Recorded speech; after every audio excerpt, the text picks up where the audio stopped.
जी, स्वामी जी।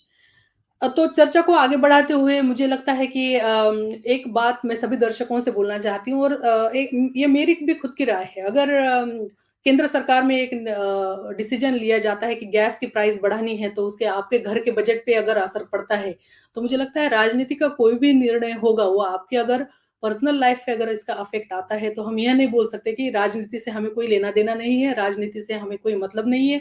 क्योंकि राजनीतिक जो निर्णय है उससे ज़रूर ही आजकल का सामान्य जो जीवन है, जनजीवन है वो प्रभावित होता है।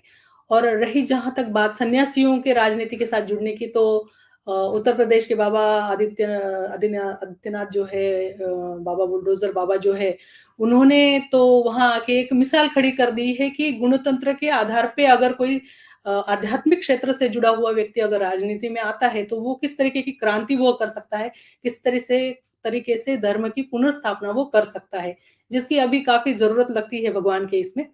और आपने जो बात कही इसका मेरे सारे जो सीनियर सन्यासी हैं, उनसे निवेदन है कि ओशो गणतंत्र पार्टी जो नागपुर में बनाई थी, उसके शायद अगर वो अभी भी जीवित होगी तो उससे जुड़े उसके माध्यम से अपना एक अस्तित्व बनाएँ ताकि आपकी जो बातें हैं, वो पहुँचती रहेगी।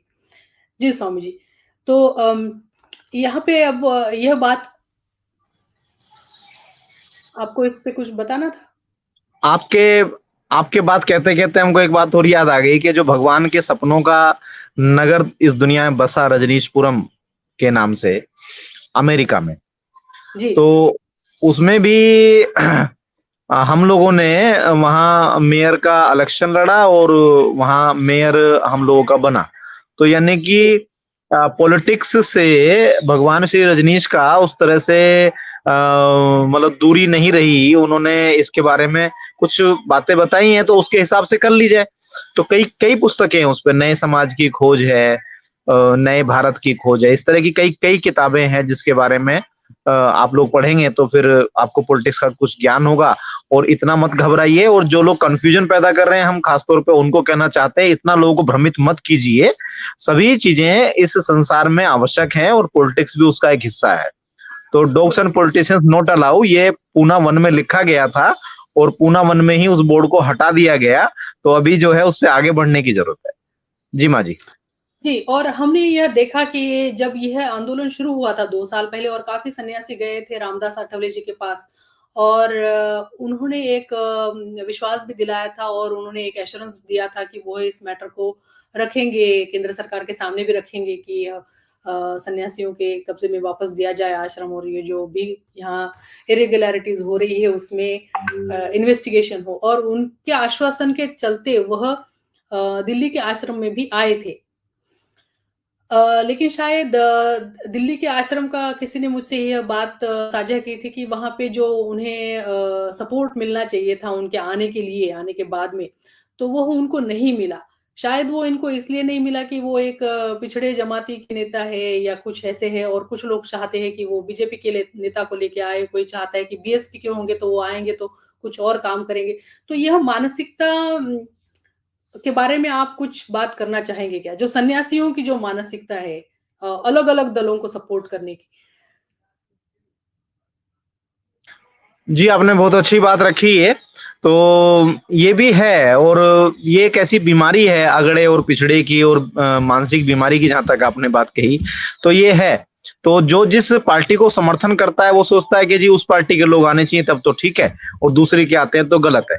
अब जहाँ तक आपने अठावले जी की बात कही, जो दिल्ली में कार्यक्रम था, उसमें 100 लोग भी, यानी कि टोटल गिनती 3 अंकों में नहीं पहुंची वहां पर। 3 अंकों में लोग नहीं पहुंचे। दिल्ली जबकि इतनी बड़ी है और वहाँ कोई भी शिविर होते हैं जो हमारे सेलिब्रेशंस है खासतौर पे, उसमें 300 लोग 400 लोग तक हो जाते हैं कभी-कभी।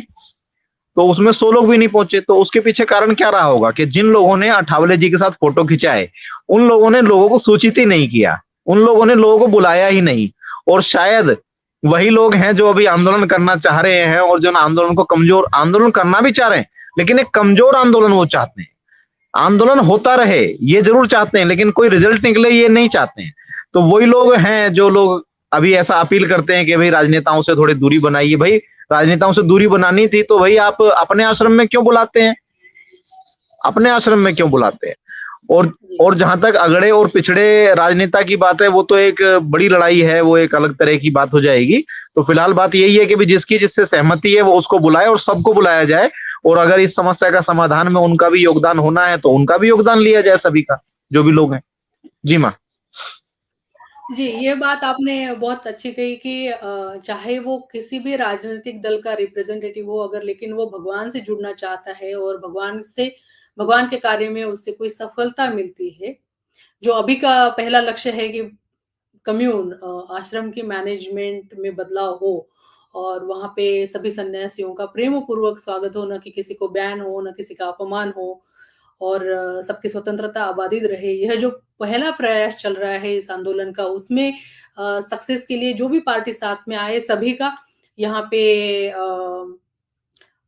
अभिवादन होना चाहिए, सभी का यहाँ पे रिस्पेक्ट होना चाहिए और सारी पॉलिटिकल पार्टी में कोई भी पार्टी के हो या आपकी पर्सनल कोई भी विचारधारा को आप सपोर्ट कर रहे होंगे, लेकिन जो भी पॉलिटिकल पार्टी आना चाहती है, उनको सभी सन्यासी सपोर्ट करें। यही इस आज की चर्चा का आउटपुट यहाँ पे दिखाई देता है और यहाँ से आगे जाके भविष्य में अगर खुद की अपना एक दल हो जो राजनीति में सक्रियता से भाग ले, ताकि यही समस्या आगे जाके ना आए। अभी भी जो समझते हैं लोग जो पूना में रहते हैं, वो समझते हैं कि ध्यानेश को काफ़ी काम करने के लिए पॉलिटिकल पार्टी के लोगों की मदद लेनी पड़ती है और कोई भी मैनेजमेंट को बिना पॉलिटिक्स के साथ हस्तांदोलन किए एक सही तरीके से खड़े रहना बहुत मुश्किल है। भगवान के ज़माने में भी वो हुआ और आगे भी वो होगा। तो इस तरीके से पॉलिटिक्स को कोई एक गंदी बात के हिसाब से देखने की बजाय, कोई डर्टी टॉपिक है, इस तरीके से देखने की बजाय, उसे नकारने की बजाय उसका एक स्वीकार भाव करे। स्वीकार भाव के चलते एक ओशो गुणतंत्र के ऊपर जो भी यहाँ पे इंटेलेक्चुअल लोग हैं, इस डिस्कशन को सुन रहे हैं, आज सुन रहे हैं या आगे सुनेंगे भविष्य में, उन सभी से यह निवेदन है कि और काफ़ी प्रतिभाशाली लोग हैं भगवान की जगत में और ये प्रतिभाशाली लोग काफ़ी अच्छा भविष्य निर्माण में भी वो प्रयास उनका ऊर्जा उनकी वो दे सकते हैं। तो ये बहुत अच्छा डिस्कशन रहा स्वामी विवेकानंद जी की dogs and politicians both are allowed और everybody is allowed and everybody is welcome. जय भगवान श्री रजनीश, जय भगवान श्री रजनीश, जय भगवान श्री रजनीश, जय भगवान श्री रजनीश, जय भगवान श्री रजनीश, जय भगवान।